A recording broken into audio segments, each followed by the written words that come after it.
What's going on, everybody? Welcome to the GameFreak. Today we are going to do another Evercade re-review, and this one is on the Gaelco Arcade 2 collection.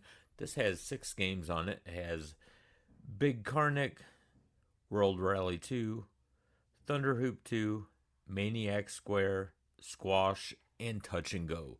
So let's dive into some gameplay of these 6 games, and I will let you know how I feel about the cartridge afterwards. I will also grade it, A being the best, F being the worst, and everything in between. So let's go over these 6 games. The first game on the cart is Big Karnak. Now, this is an arcade platformer and was released by Gaelco in 1991. Taking place in an ancient Egypt setting, you assume the role of a pharaoh warrior who embarks on a journey to save his wife while fighting against mythical beings and Egyptian gods. The game was a commercial success for Gaelco and garnered positive reception from critics. Now, I thought this game was alright. I don't think it sucked, but it definitely wasn't a banger either. It was just okay, I guess. The next game on the cart is Thunder Hoop 2, and this is a 1994 run-and-gun platformer hybrid brought to us by the Spanish company Gaelco.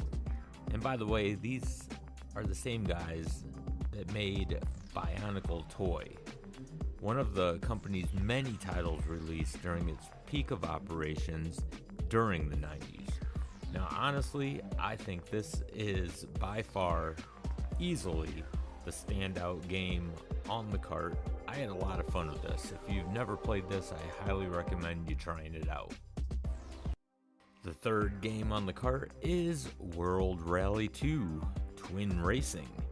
This was released in 1995, and this didn't have as much success as its predecessor, but to me, honestly, I think it's pretty much the same. I don't think this game is bad, but I don't think it's great either. The more you play it, the better you get at controlling it, and that's what takes the longest, is getting these controls down. After that, it's kind of fun, but it's definitely not the best on the cart. Game number 4 on this cart is Maniac Square.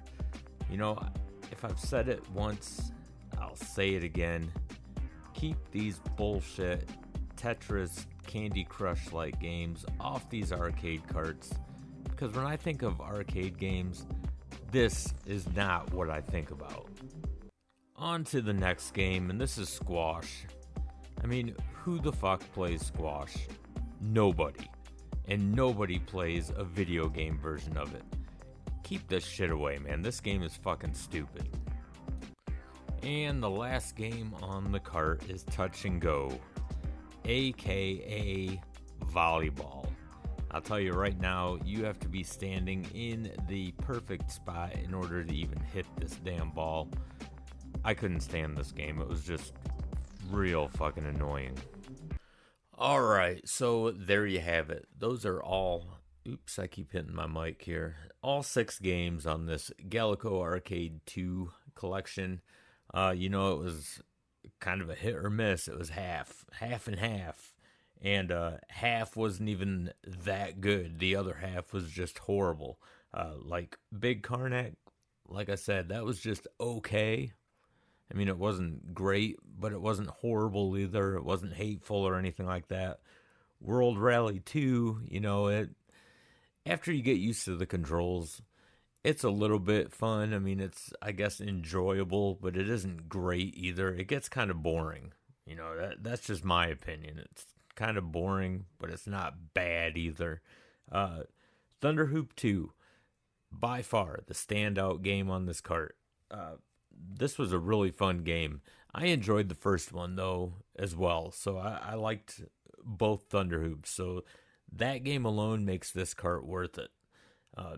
That game, I think, is worth $20 by itself. So, that's where I don't feel like I got totally ripped off on this cart. Not that, $20 is going to break anybody, but you don't want a cart just full of snoozers, and this almost was one. But, that game alone is a pretty damn good game, man. I had a lot of fun with that. Maniac Square, like I said, games like that shouldn't be on these carts because that's not what most people think of when they think of arcade classics or arcade games in general. They don't think of shit like Candy Crush and shit. So, yeah, keep that bullshit off these carts, man. If you're listening, Blaze. The other one is squash. Like I said, who the fuck plays squash? I don't know one person that fucking plays squash anymore. I did back in the 80s, and I'm sure, people did in the 70s and shit, but nobody plays squash anymore, at least here in the States. Maybe it's bigger in other countries, but squash, fuck squash. And touch and go, I don't mind volleyball. I don't mind playing volleyball and shit like that. It's fun, to have friends and family playing it and stuff, but it was just awful to control on this cart. So, that's a no-go. So them last 3 games I thought were all total dog shit. And then 1 out of the other 3 I thought was really good. The other 2 were just okay. Actually I think Big Karnak was better than World Rally 2, but just slightly. So, this cart overall, I am going to be kind of generous here just because I really only enjoyed 1 game a lot, and that kind of kept it from a failing grade. I'm going to rate this thing a C, and like I said, that's kind of being generous towards it. So, wasn't a real big fan of this cart, but I'm not totally disappointed with it because that Thunder Hoop 2 was a pretty badass game, man. I definitely recommend you checking that out. So, if you are new to the channel, don't forget to hit that like and subscribe button. It really helps out this channel a lot, and I greatly appreciate it. And until the next video, game on, everybody.